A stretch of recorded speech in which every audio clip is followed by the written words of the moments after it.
say, God, hallelujah.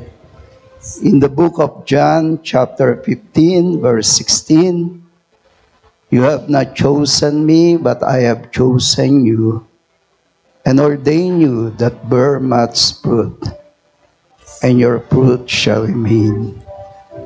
Panginoon, maraming salamat sa katotohanan na hindi kami ang pumili sa iyo, kundi ikaw ang pumili sa buhay ng bawat isa. Kami iyong inihalal, itinalaga upang magsipagbunga. At ang bungang ito'y manatili, Panginoon. At ang bunga na iyong tinutukoy ay ang fruit of soul winning. Salamat, Panginoon, na isang pribileyong makapaglingkod sa iyo at kasangkapanin upang maging daluyan ng iyong pagliligtas sa napakaraming tao. Sapagkat kami rin na dating nasa kaharian ng kadiliman, kung wala kang kinasangkapan na nagmalasakit, nanalangin, nagbahagi ng iyong salita, mananatili kami sa kaharian ng kadiliman. Mananatili kami sa ilalim ng kasalanan. Mananatili kami sa ilalim ng sumpa. Subalit, nang ang mabuting balita ng kaligtasan ay nahayag, kami ay inilipat sa kaharian ng kaliwanagan na pinagaharian ng Panginoong Hesus. Sa umagang ito, patuloy na ang banal na Espiritu ang siyang malayang mangusap at magpahayag sa puso at isipan ng bawat isa. Ikaw ang malayang mag-minister, banal na Espiritu, maging sa lahat ng makakapanood sa live stream na ito. Patuloy mo silang abutin ng iyong kapangyarihan. Anuman ang kanilang kalagayan, anuman ang kanilang sitwasyon, maranasan nila ang himala na kanilang kailangan, ang pag-asa na nanggagaling sa iyo, Panginoon, ang panibagong sigla sa kanilang paglilingkod, sa kabila ng mga disappointment, discouragement na kanilang naranasan. In the mighty name of Jesus. Lord, maraming salamat po sa iyo namin ipinagkakatiwala ang buong service na ito. Tanging ang kalooban mo lang ang siyang patuloy na mahayag at maganap sa aming kalagitnaan. Ito po ang aming panalangin in Jesus' mighty and conquering name. Ang lahat po'y magsabi ng Amen, Amen, and Amen. Praise God. Hallelujah. Isang pinagpalang umaga po sa buhay ng bawat isa. Tayo po ay nasa unang linggo patungkol sa ating team na Revival, a Call to Excellence Service. Praise God. Kaya po ang ating pag-uusapan, di po kasi magkakaroon ng excellent service kapag wala pong tinatawag na Spirit-filled service. Kaya dito po sa book of Ephesians chapter 5 verse 18, ito po ang ating tatalakayin. Ang sabi po dito ni Apostol Pablo, huwag kayong maglalasing sapagkat mauuwi iyan sa magulong pamumuhay. Sa halip ay dapat kayong mapuspos ng Espiritu.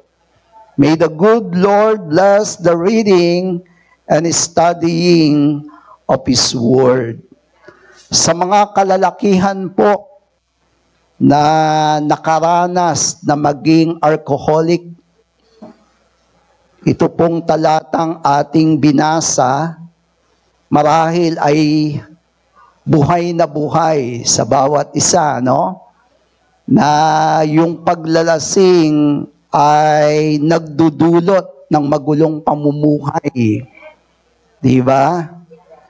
At nagkakaroon ng lakas ng loob o tapang ang isang taong lasing.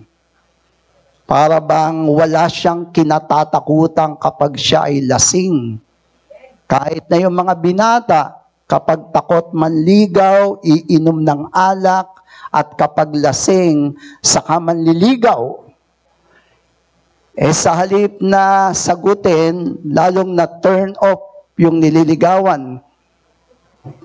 Kasi lasing yun, nanliligaw.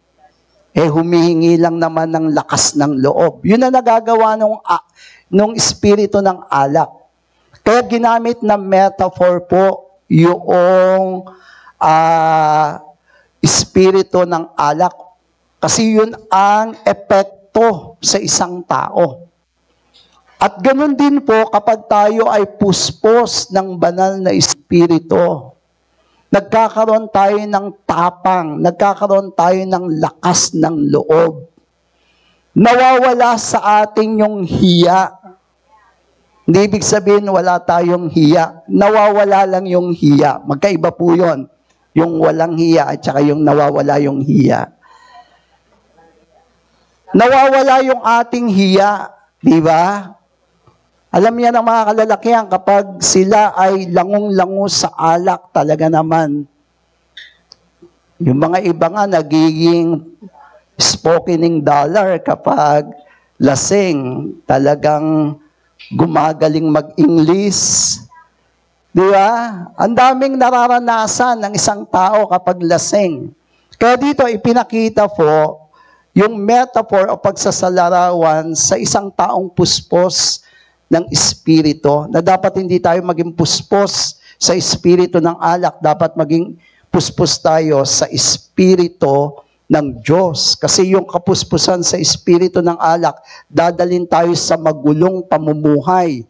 Yung kapuspusan sa espiritu ng Diyos, magbabago tayo ng pamumuhay.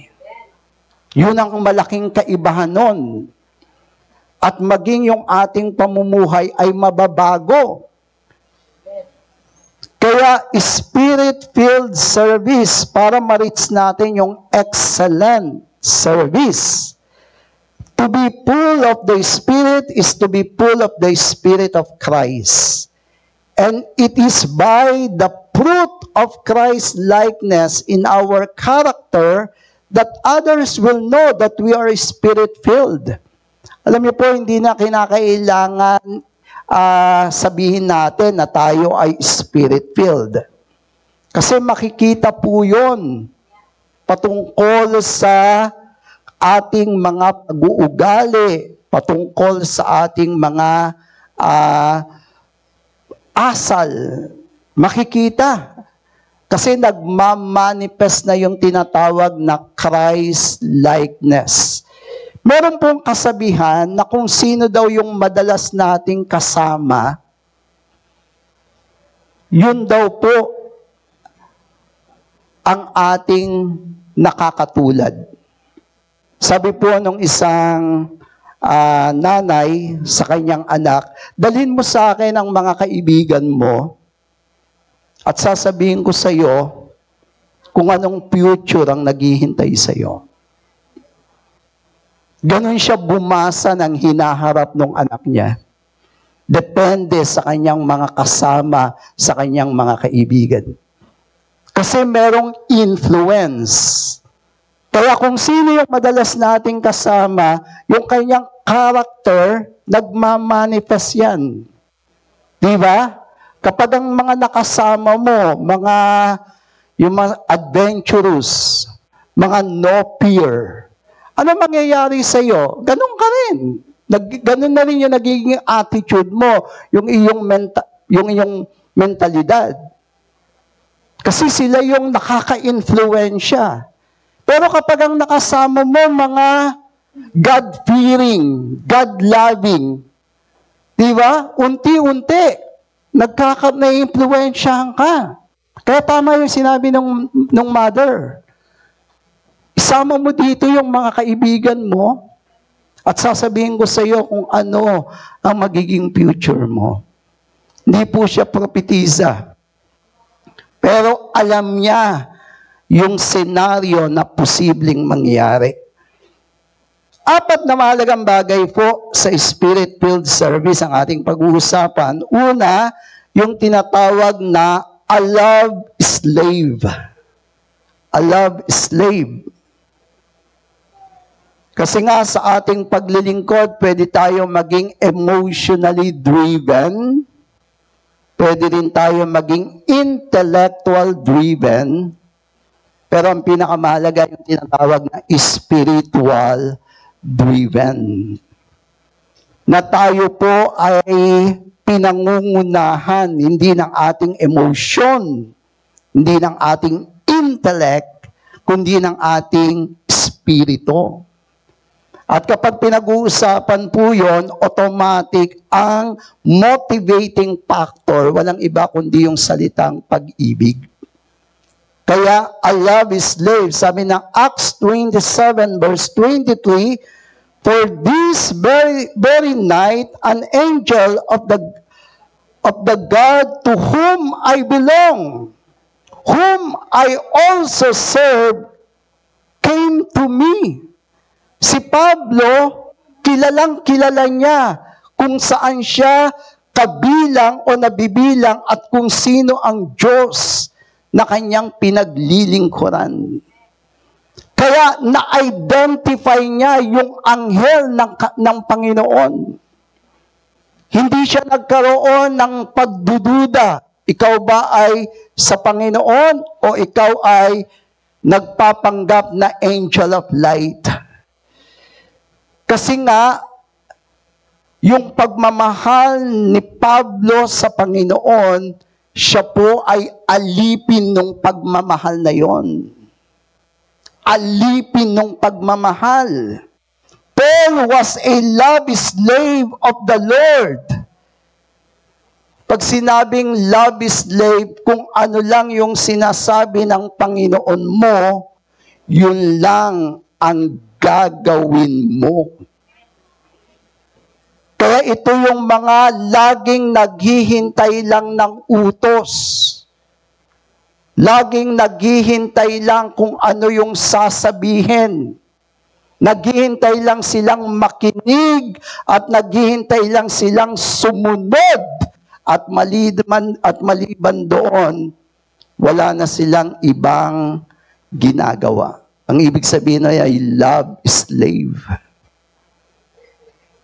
Wala silang karapatan na, Panginoon, sandali lang. Panginoon, pwede ba? Panginoon, maaari ba? Hindi. Sila yung mga slave na laging naghihintay lang ng command. At naghihintay lang kung ano ang pag-uutos o sasabihin ng kanilang Panginoon. Makikita natin yan sa Exodus 21 verse 1 to 8. Kasi merong mga Hebrew slave na pagdating po ng tinatawag who could go free in the 7th year of his service. Yung mga alipin po doon sa Hebrew, kapag inabot na ng 7 taon, sila po'y pinapaalis na. Malaya na kayo. Pero, yung mga servant na merong love slave, kahit sinasabi sa kanila, malaya na kayo, 7 taon na. Nananatili sila sa kanilang Panginoon. Na kahit binigyan sila ng kalayaan, still, nananatili sila sa Panginoon. Alam niyo po, ang Panginoong Yesus, nung siya'y namatay sa krus, dapat lahat ng tao alipin niya. Kasi para ka maging alipin ng isang Panginoon, bayaran yung iyong kaka-embargo, yung iyong kasalanan, yung iyong pagkakautang. At once na binayaran niya yon, automatic, alipin ka niya. Siya ang nagbayad nun. Kaya sa New Testament, yung mga alipin naroon sa public market. At yun ang kanilang pag-asa para makalaya sila sa malupit nilang amo na merong magmamalasakit na bibili sa kanila. At kapag sila'y binili, automatic, malaya na sila sa kanilang malupit na amo, subalit alipin sila nung taong nagmalasakit na bumili. Isipin nyo, ang Panginoong Yesus nagmalasakit na binili tayo at pinambayad niya, hindi ginto, hindi pilak, kundi ang kanyang banal na dugo.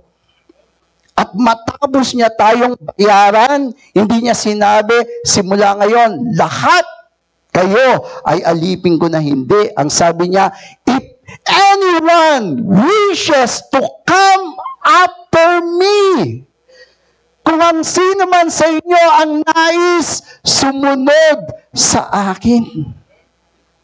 Ibig sabihin, siya ang nagbayad para sa ating kasalanan. At ang sinasabi niya, kung nais mong sumunod, at kung ayaw mo, okay lang. Kahit na ako ang nagbayad, okay lang. Amen po ba? Kaya hindi natin masisisi ang Panginoon. Na sa judgment naman, sasabihin niya sa mga tao, nakaharap sa Kanya, get out of my sight, I do not know you. Why? Sapagkat hindi mo ni-recognize yung Kanyang ginawa. Hindi natin ni-recognize. Isipin mo, pinambayad niya yung dugo niya, ibinigay niya ang buhay niya. Bagamat hindi niya sinabing, sumunod kayo, pag-aari ko na kayo. Hindi. Binigyan tayo ng kalayaan. Pero yung mga tao sa halip na sumunod, sinunod ang kanilang mga sarili. Kaya di ba sinabi ng Bible, ang sino mang magmakahiya sa akin dito sa lupa, sabi ng Panginoon, pagdating ko naman sa langit, ikakahiya ko kayo sa Ama. Kaya wag nating hintayin yung pagkakataong yon. Katulad ni Paul, maging love slave tayo ng Panginoon. Bagamat napakaraming offer kabi-kabila ang ibinibigay ng mundo, still, huwag tayong magpasilaw doon. Kasi ang kayang ibigay ng mundo, lahat ay pansamantala. Walang maibibigay ang mundo na pangwalang hanggan. Lahat ay pansamantala. Kaya yun ang ating dapat pakanasain. Kaya una ng Spirit-filled service, a love slave. Na kaya ko ginagawa to dahil mahal ko ang Panginoon. Ito ang nais niya. Hindi ko ginagawa to kasi duty ko ito. Ako yung na-assign na magturo. Kaya ako kinakailangan talagang gawin to. No. Hindi yun. Hindi ako nag-song lead kasi ako ang naka-assign mag-song lead.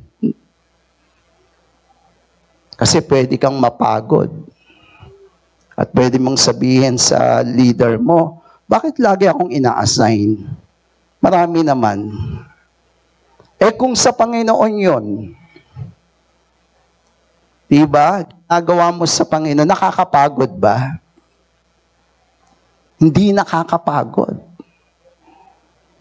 Kapag meron kang isang taong gusto mong i-please, kahit na utusan ka niyang pabalik-balik, hindi nakakapagod. Bakit? Kasi mas na-enjoy mo yon. Bakit? Gusto mo siyang i-please. Alam mo na yung ginagawa mong sa kanyang yon, nalulugod siya. Kaya kahit paulit-ulit. Pero kapag ang isang tao, ayaw mong i-please at inutusan kang paulit-ulit, nako, sigurado, maiinis ka sa taong yon. Lalo mo siyang kapuputan. Pero once na may tao kang gusto mong i-please, yes sir, ano po yun? Magsabi lang kayo, sir, ano man ang kailangan nyo. Di ba, mga ganyan pa yung mga statement natin. Magsabi lang po kayo, narito lang po ako, anytime. I am willing to serve you.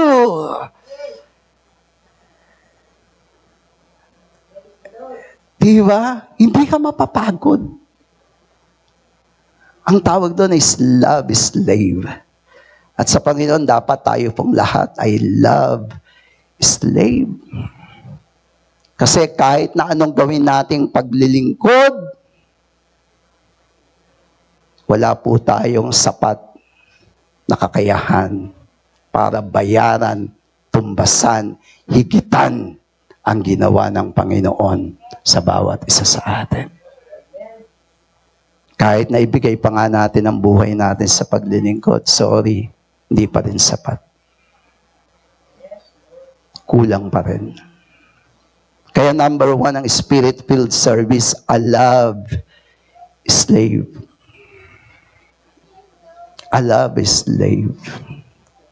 Maganda na nagsimula na tayo sa pagsunod at paglilingkod. Mawawala tayo sa mundo kung hindi man tayo i-rapture na nasa pagsunod at paglilingkod. Kahit na anong mangyari sa daigdig na ito. Pangalawa, yung tinatawag na evangelistic passion, not emotional excitement. Not emotional excitement. Sabi ng Romans chapter 1 verse 14 to 15, sabi ni Saint Paul, I am under obligation both to Greeks and to barbarians, both to wise and to the foolish. So I can eager to preach the gospel to you also who are in Rome. Grabe po yung burden ni Apostol Pablo. Sa mga Griego, maging sa mga barbarian, sa mga matatalino, maging sa mga mangmang. Kay Pablo, walang racism. Walang sectarianism. Sa kanya, lahat dapat maipahayag ang salita ng Diyos. Kaya spirit-filled service is a service that recognizes its debt to others. Na kapag itong taong to hindi ko nabahaginan ng salita ng Diyos, meron akong utang sa kanya. Nararamdaman niyo po yun? Na yung ating mga kasama sa bahay, kapag hindi natin yan na-sharean, meron tayong pagkakautang dyan. Na dapat yung salita ng Diyos na alam mo na i-share mo sa Kanya. The apostle recognized a similar debt when God entrusted him with the message of the gospel. Kasi nga, alam natin ang mabuting balita. Alam natin ang daan tungo sa kaligtasan. Kung hindi natin ma-share ng gospel, ano ang mangyayari sa tao? Kaya yung ating inawit, diba? It is high time, mga kapatid, na mag-involve po tayo sa soul winning. Kahit na hindi yung massive soul winning, yung public, personal soul winning. Soul winning. Kasi po, mas effective minsan yung personal. Kasi bago ma-experience ng tao si Jesus, kinakailangan makita niya muna yung experience ng kaibigan niya, ng pamilya niya kay Jesus. Ulitin ko po, bago tanggapin ng tao na ma-experience niya si Jesus, kinakailangan munang makita niya yung experience ng pamilya niya o ng kaibigan niya kay Jesus. Para madali niyang tanggapin na maranasan si Jesus sapagkat nakita niya yung naranasan ng pamilya niya kung paanong binago ni Jesus. Kaya napaka-effective ang personal. Napaka-effective.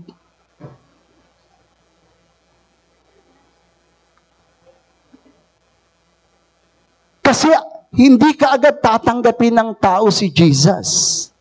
Hanggang wala siyang nakikitang pruweba na itong tatanggapin ko ay talagang nagbabago ng buhay.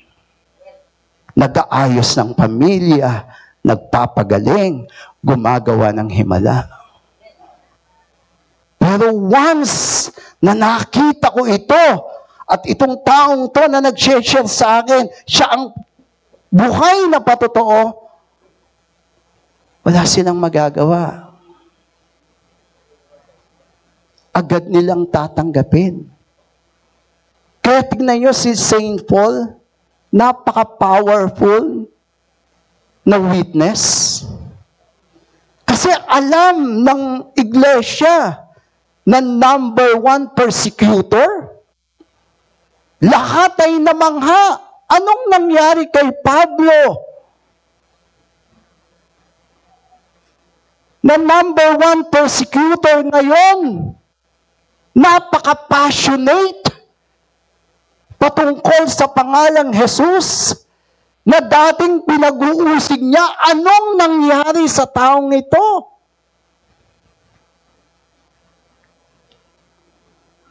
Kaya mga kapatid, mahalaga yung experience natin.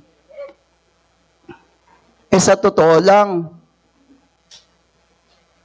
minsan nagkakaroon ng problem ang tao sa tinatawag na existence and experience. Ibig sabihin, existence, tayo po ay nilikha ng Diyos. Nung lumabas tayo sa daigdig, nakaranas tayo ng napakaraming problema ng buhay. Kaya po ang tingin natin sa sarili natin, hindi na yung ating existence, kundi yung ating experience na. Doon na natin tinitingnan yung sarili natin. Na ako ay mahirap. Ako ay hindi matalino. Ako ay walang abilidad. Ako ay mahina. Ako ay, yun ang tinitingnan mo kasi yung experience mo. Pero nakalimutan mo yung existence mo. Na ang sabi ng Panginoon, nilikha kita ayon sa aking wangis. Nilikha kita na kamangha-mangha. Pero dahil doon sa ating karanasan, nakakalimutan natin yun. Eto ngayon, ang ating niyayakap bilang tayo.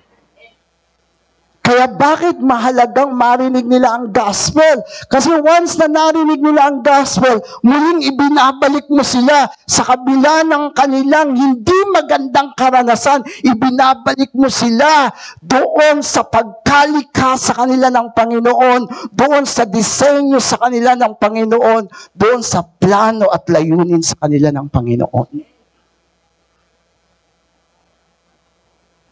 Kaya, bakit mahalaga yung evangelistic passion? Amen po ba? Praise God. Hallelujah. Glory to Jesus. Tingnan nyo si Apostol Pablo. After 25 years spent in preaching the good news, Paul still says, I am a doctor.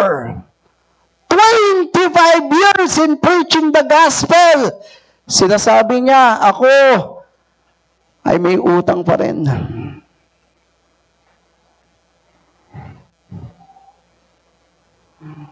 Kaya hindi siya huminto na ma-share ang gospel. May pagkakataon nga, sabi ng prophet na si Prophet Agabus, pag pumasok ka sa Jerusalem, kinuha yung kanyang yung kanyang parang pamigkis, dambana, tapos inikot sa kanya. Pag pumasok ka sa Jerusalem, ganito ang mangyayari sa iyo, sabi ng Panginoon, igagapos ka.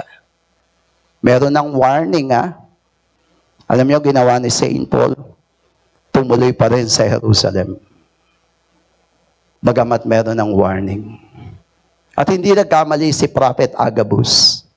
Kasi pagdating nun, ginapos siya ng mga tao na babahaginan niya ng mabuting balita. Evangelistic passion, not emotional excitement. Alam niyo, maganda yung sinabi ni A.W. Tozer. Sabi niya, much less are they given for exhibition. Yung mga exhibitionism is common to the kindergarten. God wants us to be spiritually mature, and when we are, our passion will be neither emotionalism nor exhibitionism, but evangelism. Kasi meron pong mga tao na para bang yung kanilang passion, emotional.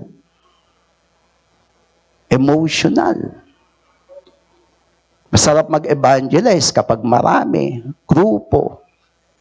Pero kapag nag-iisa na lang, ay, wag na.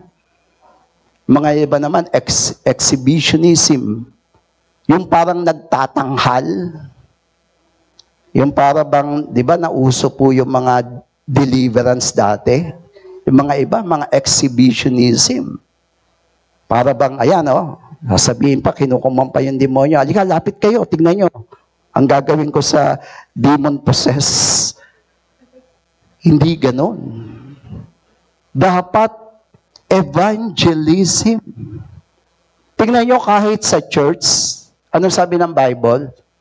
Kung tayo pong lahat dito ay mag-speaking in tongues at may darating na unbeliever, sa palagay nyo, madadala natin sa Lord. Lahat tayo. Ang ingay natin. Talaga naman, puspos tayo. Puspos tayo. Tapos may dumating na first-timer, unbeliever. Madadala natin sa Lord? No. Baka matakot. Ano tong napasok ko? Anong mga salitang pinagsasabi nito? Nasa planet Earth pa ba ako?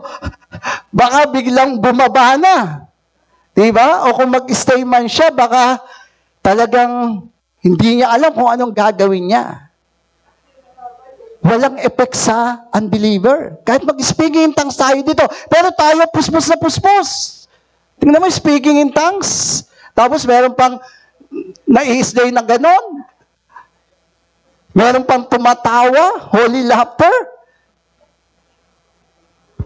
Sila, nagtataka, ano ito napasok ko? May tumatawa, may umiiyak, may nakatumba. Ano itong napasok ko? Nawawala niyo po ba yung... Sa palagay nyo, na-win kaya natin yon? Hindi.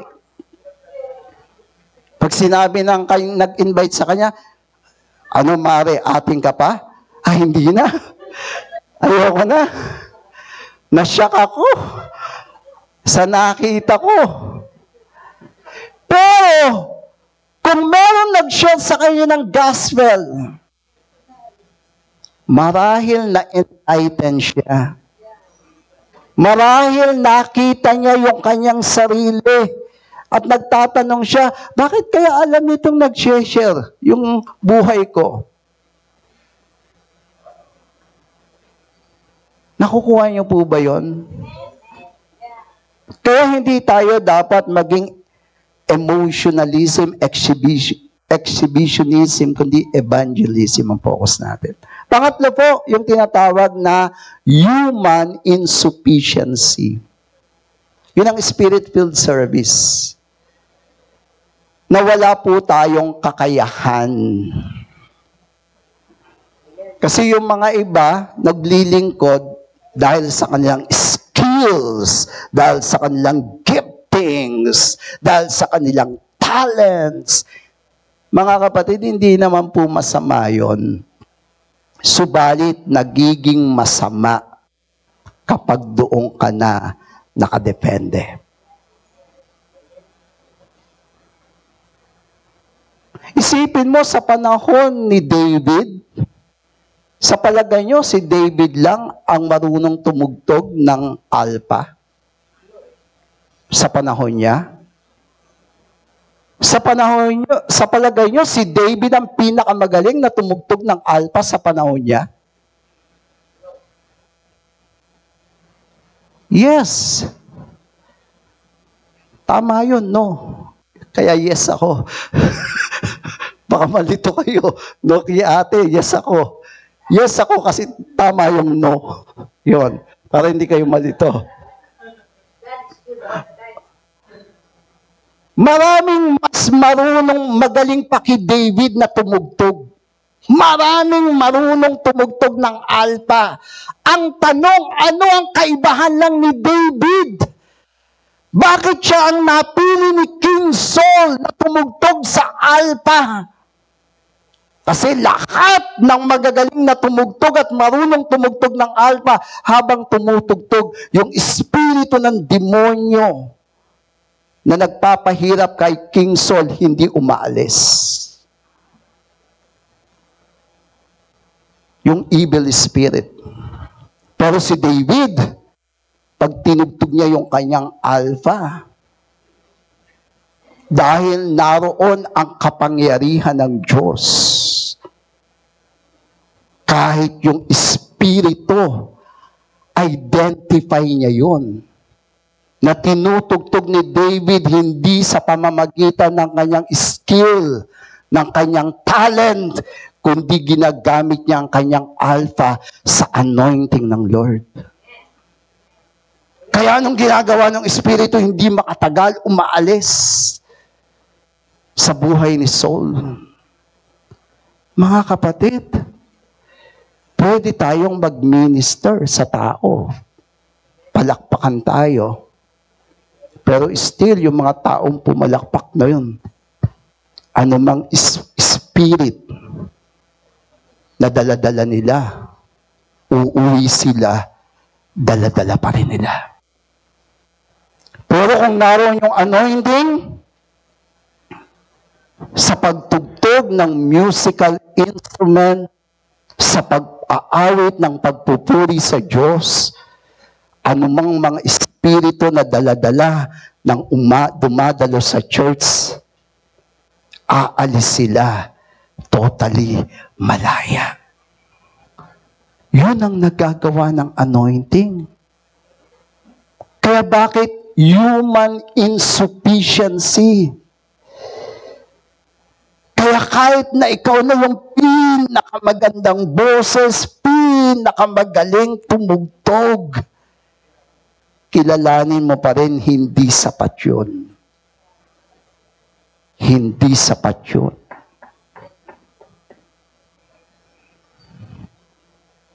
Ang kinakailangan natin kasi makapag-minister. Hindi natin kailangan na i-entertain. Ang kailangan natin makapag-minister. Hindi natin kailangan ng applause of men. Na pinakalakpakan ka nga ng tao, pero yung mga taong pumalakpak, pag uwi nila, the same. Yung bandage na dala-dala nila.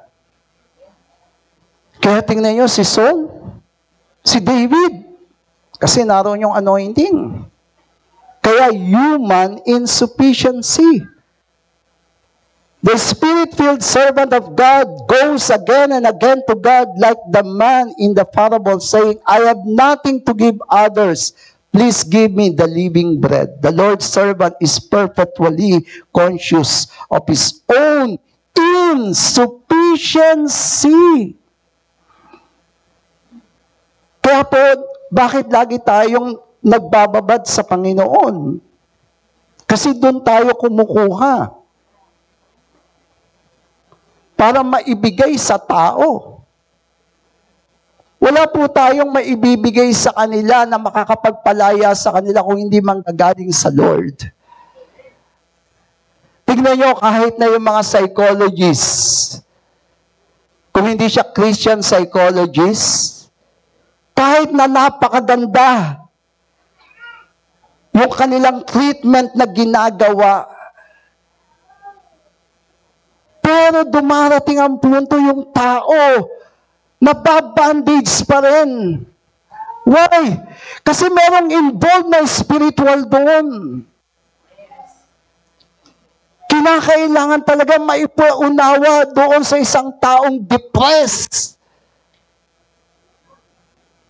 Sabi ko nga, may tatlong mundo.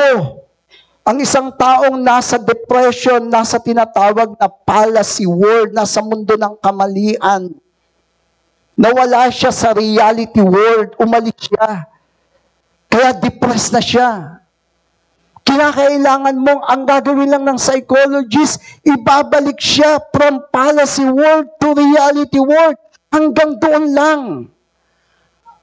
After nun, kapag hindi niya muli na-manage ang kanyang experience sa reality world, pupunta uli siya sa mundo ng kamalian, madidepress uli siya.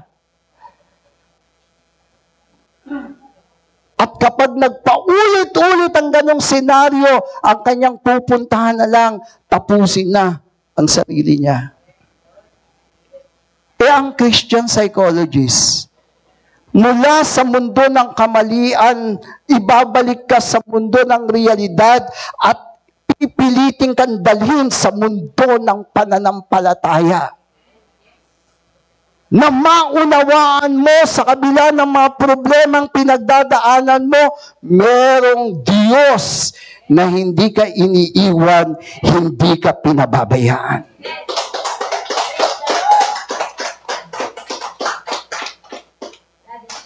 Kaya human insufficiency. Hindi po ako against sa mga psychologists, ha? Baka meron pong mga nanonood. Ipinapaliwanag ko lang po.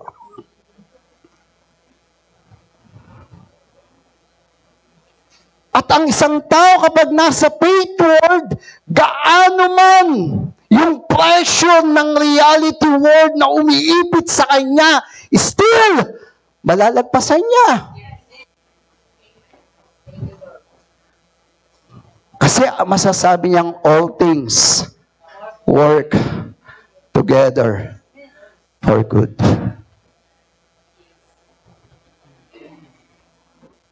Kaya human insufficiency. Kaya yung mga nagtitiwala sa sarili nila, sorry to say, sabi ng Jeremiah 17, verse 5, sumpain ang tao na nagtitiwala sa kapwa-tao at sa kanyang sarili. Biblia po nagsabi. At ang panghuli at ang pang-apat, fulfilling our calling. 1 Timothy 2 verse 7, sabi ni St. Paul, for this I was appointed a preacher and an apostle. Kaya bakit gano'n na lang yung passion ni Paul? To preach. Kasi siya po ay isang preacher. Tayo po, binanggit ko yung John 15:16. Tayo pong lahat na narito, hindi po ba kayo nagagalak na hindi kayo ang pumili pala sa Diyos? ang Diyos ang pumili sa inyo. Sipin nyo, almost 8 billion na ang population ng mundo. Tapos sa dami ng taong yon, isa kayo sa pinili ng Diyos. Ayun nga lang, may purpose po siya, hindi doon natatapos yon. Sabi niya, pinili ko kayo at inihalal. Hindi lang pala pinili, inordain pa. Mga iba naghahanap pa ng ordination. Ito pala ang Diyos na nag-ordain sa'yo. Di ba? Inordain ka pa na magsipagbunga. That bear much fruit. Kasi ang gusto ng Panginoon, hindi ka lang ang pinili niya. Ang gusto ng Panginoon, mula sa iyo, marami pa po siyang pipiliin. Ang gagawin mo lang, i-share mo lang. Kasi kaya ka napili ng Panginoon, merong nag-share sa iyo. Pasa-pasa lang po ba yan, di ba? Kung hindi mo na ipapasa, wala na. Paano na lang yung mga umaasa sa'yo kung hindi mo na sila mapapasahan? Kaya po mahalaga po yon na dapat maging malinaw sa atin na meron po tayong pagkakatawag. At kung ano po yung favorite na calling na dapat natin i-decide, sabi po dito, if there is one gift that the New Testament specifically encourage us to seek, it is the gift of prophecy. Yung gift of prophecy, hindi po ito yung katulad sa Old Testament na ikaw ay magbibigay ng propesiya. Hindi po. Sa New Testament, ang gift of prophecy, ito po yung nagbibigay ka ng word of encouragement. Yun ang gift of prophecy. Sa Old Testament kasi, pag sinabing gift of prophecy, lalo na yung mga prophet, nakapaloob doon yung judgment. Katulad kay Jeremiah. Diba? Dito po sa New Testament, yung nag-i-encourage ka. This is perhaps the most needed gift in the church today. Diba? Alam niyo po kung i-assess natin ang sitwasyon, maraming tao ngayon na di-discourage. Ako po madalas, sumisilip ako sa mga YouTuber ng ating mga kababayan sa Canada.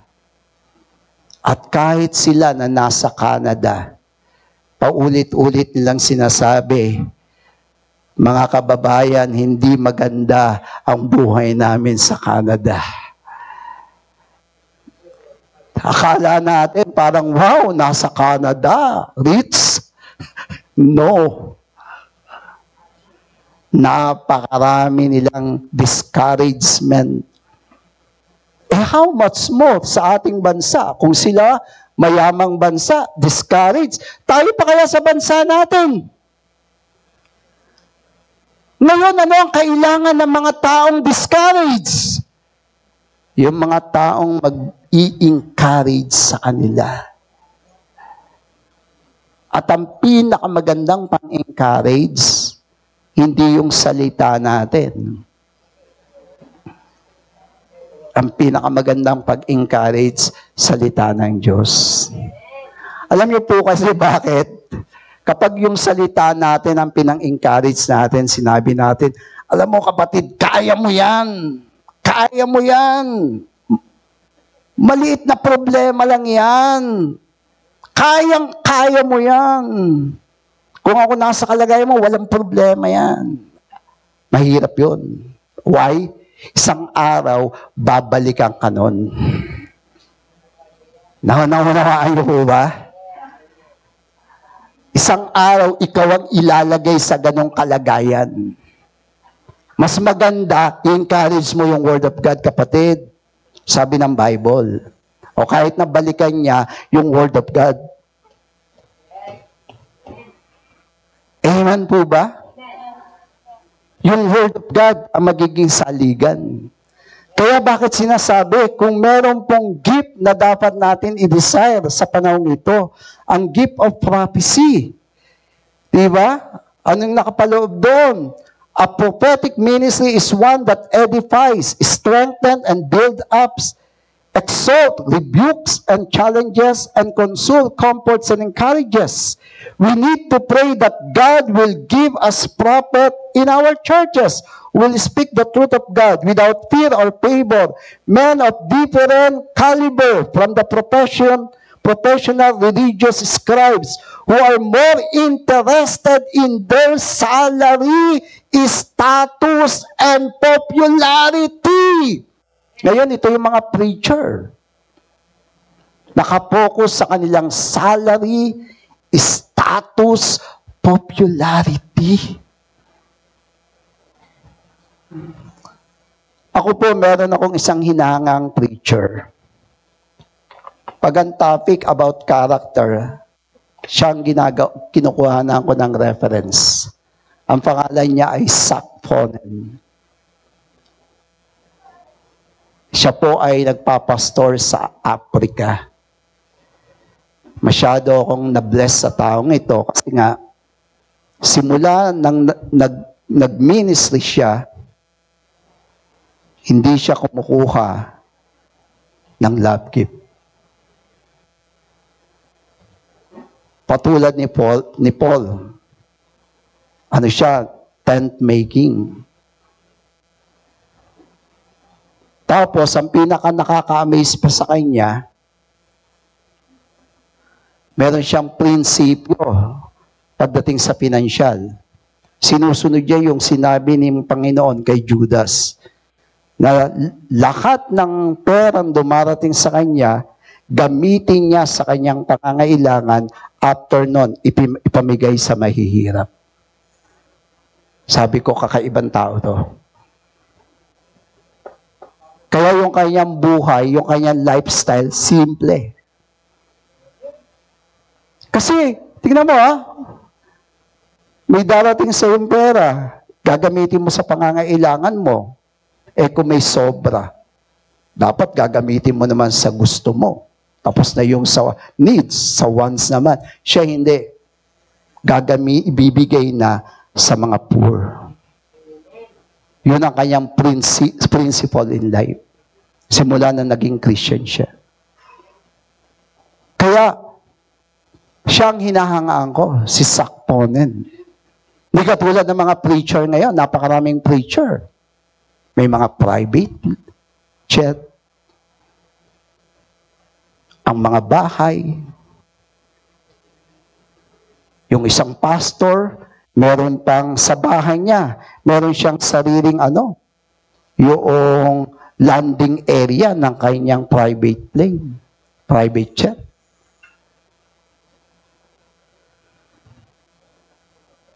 Anong do? Salary, status, popularity. Isipin mo. Kaya pag topic character, yun ang tinitingnan ko lagi, Sakponen. Hanggang ngayon, naglilingkod siya. Almost 8 years old na siya. Kaya mga kapatid, minsan yung mga iba kasi parang kaya napipigilan silang magpunta sa church. Meron silang ganong kaisipan. Parang sinasabi nila, nako, church, business yan. Na hindi dapat. Tayo, meron dito. Meron tayong tithes and offering. Pero ginagamit natin yan for expansion. Kaya nga nagpapasalamat po na dahil sa inyong matapat na pagbibigay, mga taga-GIL Diet, na-reach natin ang 11 municipalities ng Camarines Norte. Meron tayong mga worship services na kinakandak ngayon. Tingnan nyo, naging partner kayo. Si Pablo, ganun din. Nagpasalamat siya sa taga-Macedonia. Kasi kung wala yung kanilang matapat na pagbibigay sa kanya, hindi siya makakapenetrate sa Europe. Kaya sa sobrang pasasalamat ni Pablo, ang Diyos nangusap sa kanya. Sabihin mo sa Macedonian Church, sa Philippians 4:19, para sa Macedonian Church yun. Yung mga naging partner sa pagpapalawak ng Ebanghelyo ng Panginoon. Sabihin mo sa kanila, buhat sa kayamanan ng Diyos sa kalangitan, ibubuhos, ipagkakaloob ang lahat ng kanilang pangangailangan. Kaya yung Philippians 4:19 ay naipangako doon sa lahat ng matatapat na sumusuporta sa pagpapalawak ng Ebanghelyo. Pero yung mga hindi naman sumusuporta, tapos may pangangailangan, biglang, Lord, sinabi mo, kline-claim ng Philippians 4:19, na you will supply all my needs, Lord. Wala. Kasi ipinangako yun sa Macedonia. Wala kang mababasa sa Ephesians. Wala kang mababasa sa Thessalonians. Sa Macedonia, very specific yun. Anong dahilan? Dahil sila lang ang iglesyang nagsuporta kay Pablo para makapenetrate at makapasok sa Europe.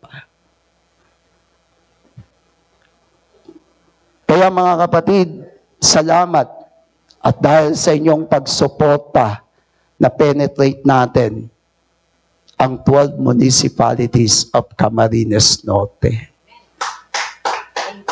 Amen po ba? At naging malaking hamon sa body of Christ ngayon. Kasi yung mga iba mas matagal pa sa atin, pero hindi nila na-penetrate. Pero tayo, by the grace of God, dahil sama-sama, nagawa po natin yun. Kaya maraming salamat sa inyo. At pwede niyong panghawakan ng Philippians 4:19. Amen? Legit kayo. Bakit? Naging kabahagi ka. Yung mga iba, kline-claim, hindi naman legit. Parang yung ama namin, maraming nananalangin ng ama, hindi naman ama.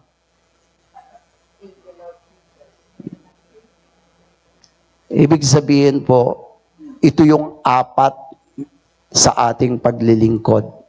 Balikan lang po natin, no? Magkaroon lang tayo ng recap. Number 1, recap lang po tayo. Yung tinatawag na a love slave, evangelistic passion, human insufficiency, and fulfilling our calling. Ang bawat isa po sa atin ay binigyan ng pagkakataon ng Diyos na makapag-solwin. Makapag-solwin. Iba po, na pagdating natin sa langit, hindi lang tayo naligtas, naroon, pero wala tayong crown. Kasi wala naman tayong na-win. Mas maganda meron tayong crown. Kasi sabi ng Revelation, yung crown na yon, hindi naman sa atin yon. Pag-appear nung Lamb of God, ng Kordero ng Diyos si Jesus sa Revelation, lahat ng crown natin, muli natin ihahagis sa Kanya. At sasabihin natin, kayo ang karapat-dapat tumanggap nito. Isipin mo, sa pagkakataong yon na nakatayo ka, lahat may hawak, tapos ikaw walang hawak. Buti kung merong magpapaano sa'yo, sige makihawak ka na lang, sabay na lang natin iba to. Mas maganda yung lahat, di ba? May hawak ka rin, na ibabato sa Kanya. Ayun ang sabi ng Revelation. Di ba? Kasi bibigyan ka ng crown. Hindi po yung crown ng pang Miss Universe, ha? Mahirap yun, mabigat po yun. Yung parang Caesar's crown, yung pag ganun lang. Yung parang dahon, leaf. Ano yung Caesar's crown? Ano yung mga ibinibigay? Di ba? Tapos hindi natin sa atin yun, ibabato natin pag nag-appear na yung Lamb of God, yung kordero ng Diyos. At sasabihin natin, kayo ang karapat dapat tumanggap nito. Diba? Kaya hindi doon pwede yung copy-paste na para bang nakikihagis ka, wala ka namang hinahagis. Ang pangit tignan, diba? Mas maganda, ikaw mismo merong hawak talaga na talaga may ihahagis ka. At mangyayari yung kapag tayo pong lahat ay nag-involve sa evangelism, sa soul winning ministry. Tayo pong lahat ay tumayo. Hallelujah. And let's sing this great song, Panginoon, minamahal kita. Paglilingkuran ka habang nabubuhay. Yes. Hallelujah. Bagamat maraming mga pagsubok, maraming mga problema, ngunit lahat ng ito ay bahagi ng pagpapalago ng Panginoon na ginagawa sa ating buhay espiritual. Hallelujah! Yes, oh God. Thank you, Lord. Panginoon, minamahal kita. Paglilingkuran ka habang mabubuhay. Magsamang ang mga pagsubok. Alam ko sa akin, ikaw susubaybay. Kaya't ako ay susunod sa iyo upang ipahayag ang iyong salita. Buhay kong may aking iaalay bilang ganti sa iyo, Panginoong Jesus. Sa sala ko iyong pinatawad, iyong pinagaling aking karamdaman. Binago mo lubos ang buhay ko, kaya't gamitin mo sa iyong gawain.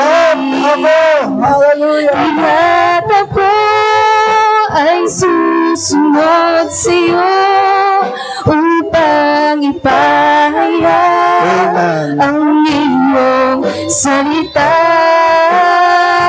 Buhay ko may aking iaalay bilang ganti sa iyo, Panginoong Jesus.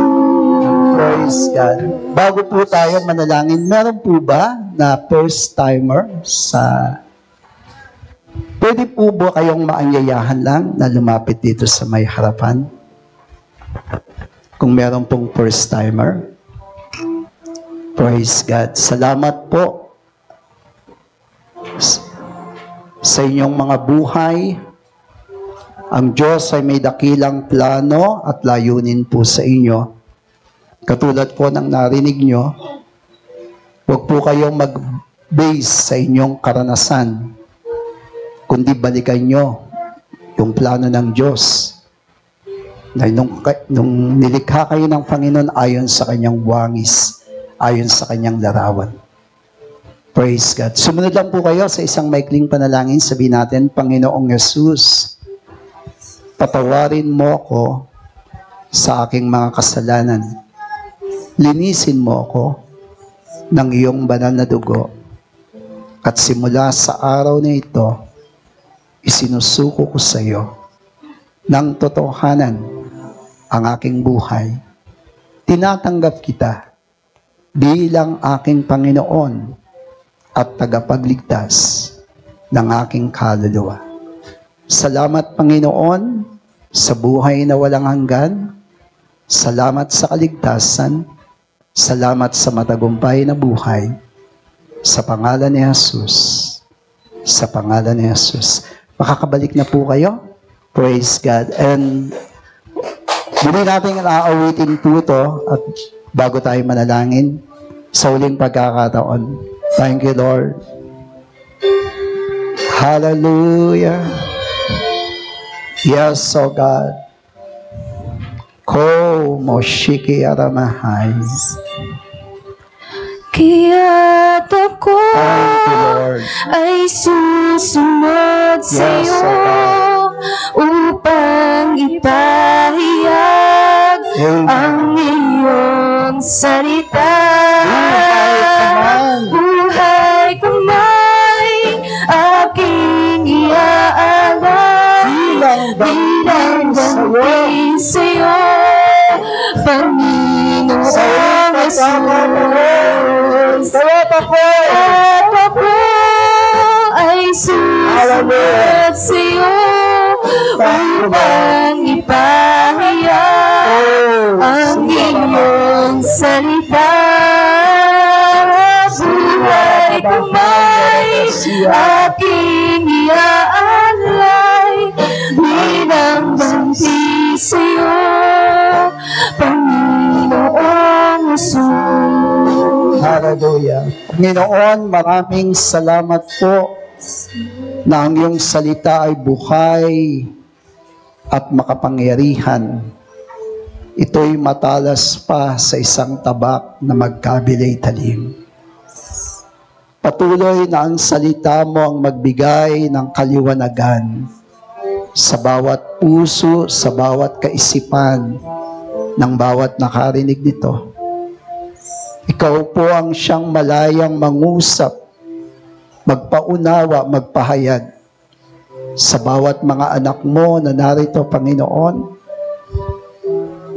at sa kapangyarihan ng banal na Espiritu, kasangkapanin mo at gamitin mo ang buhay ng bawat isa upang maraming mga tao na nadidiscourage ang mabigyan ng panibagong pag-asa, Panginoon.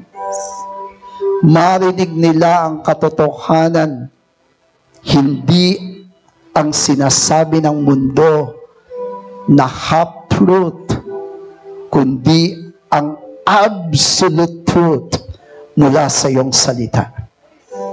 Oh, maraming salamat, Panginoon. Pagpalain mo ang buhay ng bawat isang narito. Kung paano silang naging kabahagi, Panginoon, ng expansion ng iyong gawain sa buong probinsya ng Camarines Norte. Patuloy na ang Philippians chapter 4:19 ay lagi po nilang i-claim sa panahon ng kanilang mga pangangailangan na ikaw ang kanilang great provider. Oh God, maraming salamat. Patuloy na pagpalain mo ang kanilang mga negosyo, ang kanilang mga kabuhayan, ang kanilang mga trabaho, Panginoon. Magkaroon ito ng miracle of multiplication. In the name of Jesus, biyayaan mo sila palagi ng malusog at malakas na pangangatawan. At ang kanilang mga pamilya, Panginoon, bind them with your love that cannot be broken. And let your hedge of protection be upon them, Lord, in the mighty name of Jesus. Lord, maraming salamat po sapagkat alam po namin ayon sa iyong salita na kami ay aalis sa lugar na ito ng panambahan na naroon ang kompletong kalayaan sa lahat ng aming mga kabigatan. Muli, sa iyo ang papuri at pagsamba, Ama. In Jesus' mighty name, this we pray. Ang lahat ay magsabi ng Amen and Amen.